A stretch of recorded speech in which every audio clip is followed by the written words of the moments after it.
रहा है उससे पहले एक तस्वीर देखिए। योगी आदित्यनाथ रवि किशन की चुटकी ले रहे थे, गोरखपुर में मौजूद थे और रवि किशन जो सांसद है मंच पर थे। सुनिए। जो शुभम यादव और अनुराग यादव के बीच में कितनी जोरदार कुश्ती थी, यानी इस भीषण शीतलहरी में कुश्ती वहां हो रही थी और पसीना रवि किशन को यहां मंच पे हो रहा था। यानी इस भीषण शीतलहरी में कुश्ती वहां हो रही थी और पसीना रवि किशन को यहां मंच पे हो रहा था। सामान्य रूप से अगर ठंडी होती और हम रवि किशन से कहते कि गोरखपुर में कहीं निकलना है कार्यक्रम में, जाते क्या हो घर से बाहर? नहीं निकलते। संजय निषाद भी नहीं निकलते। और तो दोनों की जोड़ी आज मिल गई, कहीं खाने पे मिले होंगे तो वहीं से दोनों साथ साथ चले आए। और तो दोनों की जोड़ी आज मिल गई, कहीं खाने पे मिले होंगे तो वहीं से दोनों साथ साथ चले आए।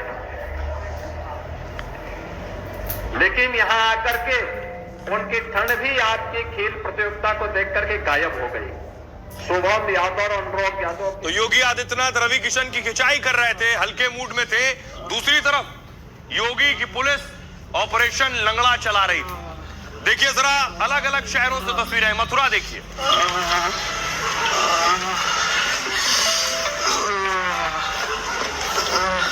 गलती होगी बस, मुझे माफ कर दो। अपना करने का अपना करने गलती होगी बस, मुझे माफ कर दो। अपना करने का। फिरोजाबाद में देखिए डकैतों का एनकाउंटर हुआ है। ग्रेटर नोएडा में कार लुटेरे ठोके गए।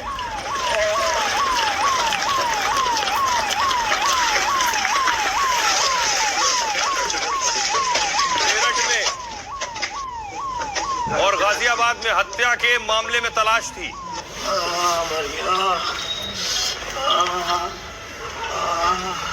और इससे पहले कल मैंने आपको दिखाया था और अभी बताया, योगी का हंटर बराबर चलता है। एक तस्वीर आई थी तलवारों के साथ गाजियाबाद में, कुछ संगठन के कार्यकर्ता तलवारें बांट रहे थे। इस पर भी योगी का डंडा चल गया है। जैसी स्थिति पैदा होती है, सुरक्षा में विधर्मियों को अपनी सुरक्षा हेतु। जय श्री राम। कुछ नहीं पता। बांग्लादेश की स्थिति जैसी हो रही है, हिंदुओं के साथ में जो दुर्व्यवहार किया जा रहा है, उन्हें मारा जा रहा है। हमारे यहाँ की सरकार ने भी एक मुहिम चलाई है कि अपने यहाँ पर बांग्लादेशी को रहने नहीं देंगे। मैं सभी से सनातनियों से कहना चाहता हूँ कि आस पास यदि कोई बांग्लादेशी दिखे तो हर बांग्लादेशी तक अगर पाकिस्तानी और जिहादी तक ये वीडियो पहुँचा देना। उसे यदि हिंदू रक्षा दल ने ढूंढ लिया तो जिस तरीके से बांग्लादेश में हमारे भाइयों को मारा जा रहा है ना, उसी तरीके से के थाने चौकियों तक ले जाएंगे और उसके साथ ऐसा करेंगे जैसा हमारे हिंदू भाइयों के साथ हो रहा है। और सरकार जिस तरीके से इन्हें भगाने का काम कर रही है, हम उनका साथ देंगे। आप सभी भी उनका साथ दें। और ये शस्त्र वितरण, जो भी हिंदू रक्षा दल से जुड़ेगा उसे शस्त्र चलाना भी सिखाएंगे, शस्त्र देंगे भी। और उसे 10 भाइयों को कैसे बचाना है उसकी ट्रेनिंग में हिंदू रक्षा दल ने शुरू कर दी है। हर हिंदू ताकतवर होगा और सनातन को मिटाने वाला इस धरती पर रहेगा नहीं। उसको खात्मा करने का और उसके विचार खत्म करने का काम हिंदू रक्षा दल करेगा। तो हर बांग्लादेशी तक अगर पाकिस्तानी और जिहादी तक ये वीडियो पहुंचा देना। हर हर महादेव, हर महादेव। योगी और योगी की पुलिस काफी है अपराधियों और बदमाशों के लिए, इसलिए तलवार बांटने वालों पर एक्शन हुआ। जो तलवार बांट रहे थे उनको योगी की पुलिस ने गिरफ्तार कर लिया है। तस्वीरें आप देख रहे हैं। 10 लोग जिन्हें अरेस्ट किया गया है गाजियाबाद में। पिंकी चौधरी का संगठन है, तलवार बांटने वालों पर शिकंजा है। गिरफ्तारी के बाद सबने मास्क लगाया हुआ है। इसी तरह हर उपद्रवी पर एक्शन हो रहा है। एक और तस्वीर बरेली से आई थी। बरेली में जो रेस्टोरेंट में तोड़फोड़ करने वाले थे उन पर भी एक्शन हुआ है। वहां जाकर जो एक लड़की बर्थडे सेलिब्रेट कर रही थी, वहां बताया गया कि 6 लड़के थे जिसमें 2 मुस्लिम थे, मारपीट हुई। अब योगी ने इस पर एक्शन लिया है।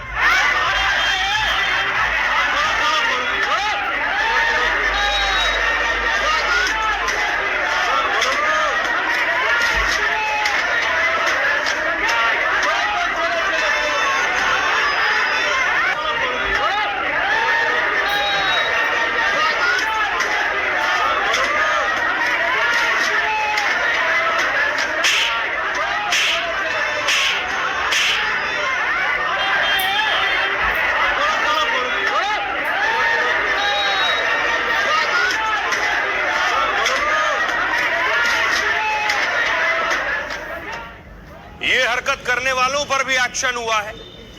योगी किसी को कानून हाथ में लेने की इजाजत नहीं देते। जिन्होंने कानून हाथ में लिया उन पर एक्शन हुआ, उन लोगों की गिरफ्तारियां हुई।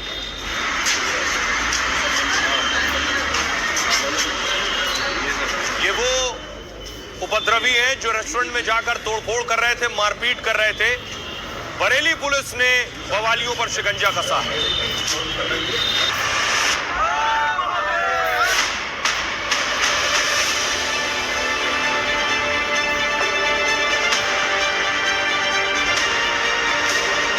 आज यूपी नो कर्फ्यू नो दंगा, यूपी में सब चंगा।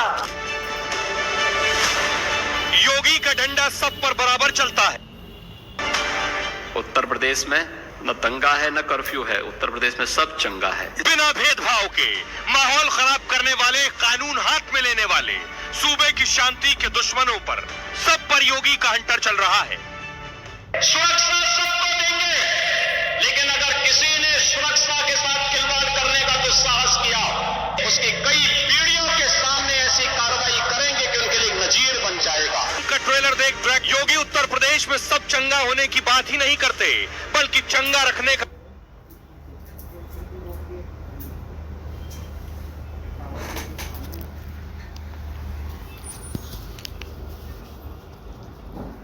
गाजियाबाद और मथुरा में कानून हाथ में लेने की कोशिश हुई। कुछ ही घंटों में योगी की पुलिस ने माहौल खराब करने वालों पर शिकंजा कस दिया। कार का कोई रोल नहीं। योगी का मकसद होता है अगर यूपी में हर शख्स, आम आदमी बेखौफ होकर रह सके, इसलिए जरूरी है कि अपराधी और उपद्रवी खौफ में रहे। देखिए जरा एक्शन क्या हुआ। जो तलवारें बांट रहे थे वो अब सलाखों के पीछे। गाजियाबाद में हिंदू रक्षा दल ने हथियारों का स्टॉल लगाया था। कार्यकर्ता धारदार हथियार का स्टॉल सजाकर बैठे थे। इन कार्यकर्ताओं ने आम लोगों को तलवारें बांटी। शालीमार गार्डन में घर घर जाकर भी हथियार बांटने का दावा है। जिहादियों से सुरक्षा के लिए इसे अपने घर में रखने को कहा। लोगों से कहा अगर कोई बहन या बेटी पर बुरी नजर डाले तो इन हथियारों का प्रयोग कर सकते हैं। बांग्लादेश में दीपू दास समेत दूसरे हिंदुओं की हत्या का हवाला दिया। कार्यकर्ताओं ने कहा यहां भी उसी मानसिकता के जिहादी घूम रहे हैं। उनसे अपनी सुरक्षा के लिए हर घर में इस तरह का हथियार होना चाहिए। सोशल मीडिया पर तस्वीर वायरल होने के बाद हड़कंप मच गया। वायरल वीडियो में हिंदू रक्षा दल के राष्ट्रीय अध्यक्ष पिंकी चौधरी दिखे। वीडियो में वो तलवारें और हथियार बांटते हुए दिखाई दिए।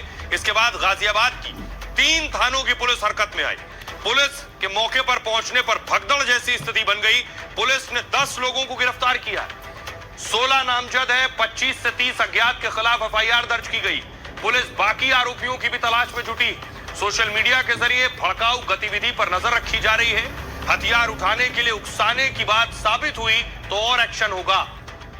बात के एसपी क्या कह रहे हैं और साथ ही साथ यति क्या कह रहे हैं जो इसे सही ठहरा रहे हैं, सुनिए। हिंदू रक्षा दल की राष्ट्रीय अध्यक्ष पिंकी चौधरी द्वारा तलवार वितरण किया जा रहा है। सूचना का त्वरित संज्ञान लेकर थाना शालीमार गार्डन में उक्त प्रकरण में 16 नामजद व 25-30 अज्ञात लोगों के विरुद्ध मुकदमा पंजीकृत कर लिया गया है। अब तक प्रकरण में 10 लोगों की गिरफ्तारी सुनिश्चित कर ली गई है, जो आगे भी विवेचना के क्रम में जारी रहेगी। मौके पर शांति व्यवस्था और कानून व्यवस्था की स्थिति सामान्य है। कोई अपराध करने के लिए तलवारें नहीं बांटी गई। ये तलवारें केवल इस मंशा से बांटी गई है कि अगर कल यहाँ कोई बांग्लादेश जैसी घटना हो तो बेचारे हिंदू अपना बचाव करने का तो प्रयास कर ले।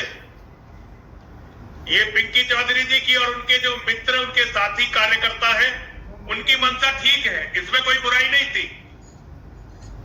लेकिन मेरा कहना यह है जब बांटना ही था तो कुछ ऐसे हथियार तो बांटते जिससे जरूरत पड़ने पर हिंदू अपनी रक्षा कर लेते। कम से कम ऐसे हथियार तो बांटते जो आतंकवादियों के हथियारों से अच्छे होते। इन तलवारों से तो कुछ होने वाला है नहीं, लेकिन फिर भी हिंदुओं का मनोबल बढ़ाने के लिए पिंकी चौधरी जी ने और उनके कार्यकर्ताओं ने जो कार्य किया ये प्रशंसनीय है। मैं उसकी प्रशंसा करता हूं और पिंकी चौधरी जी के साथ हूं। तो कार्रवाई एक तरफा नहीं होती। योगी की पुलिस आज सुबह अचानक संभल पहुंच गई। संभल की तस्वीरें आप देख रहे हैं। भारी संख्या में पुलिस और सुरक्षा बल पहुंचे थे।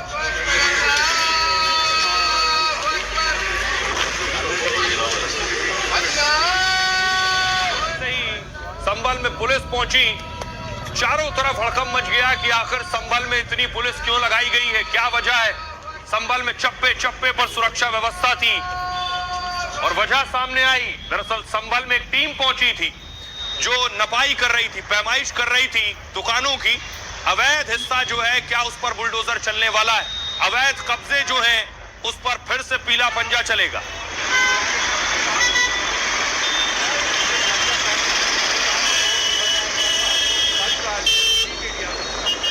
दुकानें बंद थी, बताया गया। ये जो तस्वीर आप देख रहे हैं, बताया जा रहा है कि कब्रिस्तान की जमीन कब्जा करके भी दुकानें बनाई गई।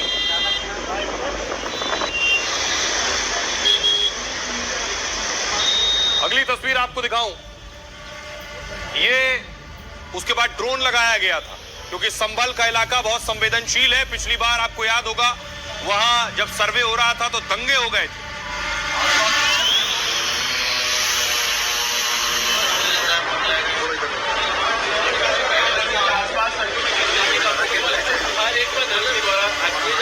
ड्रोन कैमरे से भी नजर रखी जा रही थी। पुलिस बाकायदा दूरबीन के साथ नजर रख रही थी। संकरी गलियां हैं, उन पर नजर रखी जा रही थी क्योंकि बड़ी टीम पहुंची थी। और ये जो आप देख रहे हैं, ये कब्रिस्तान की जमीन है, संभल जामा मस्जिद की पीछे का हिस्सा है जिस पर कब्जे की बात की जा रही है।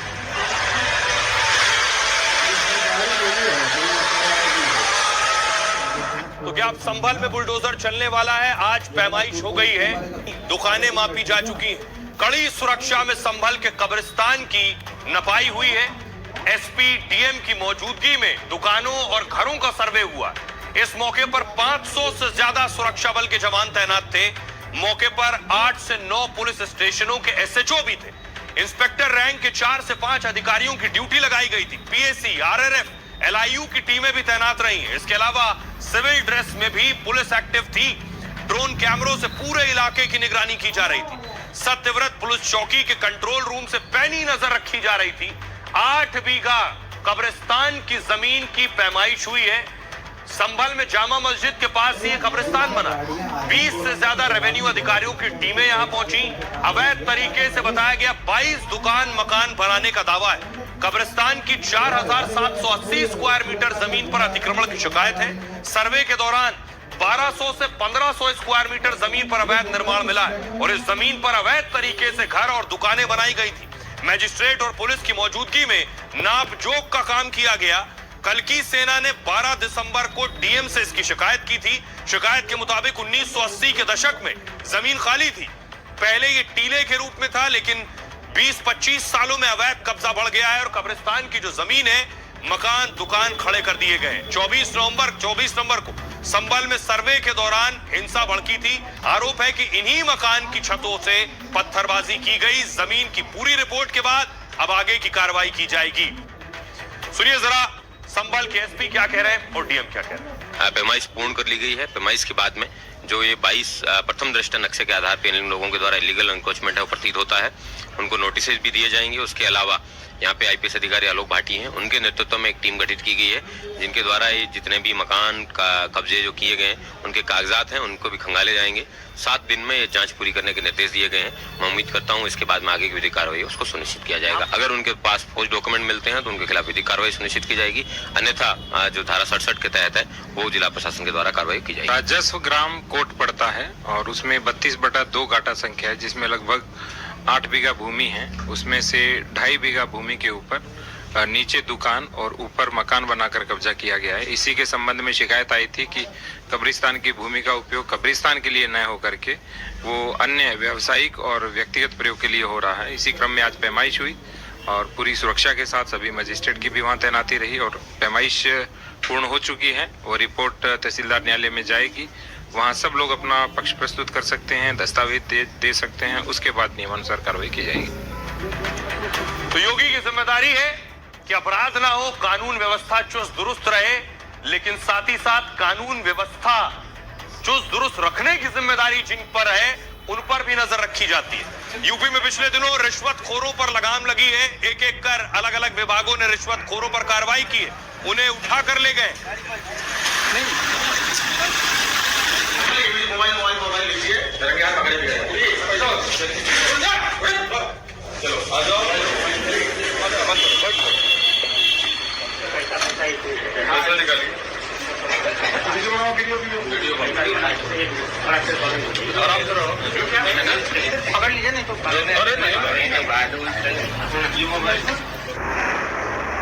रिश्वतखोरों पर कार्रवाई हुई है जो पैसा और नोट ले रहे थे।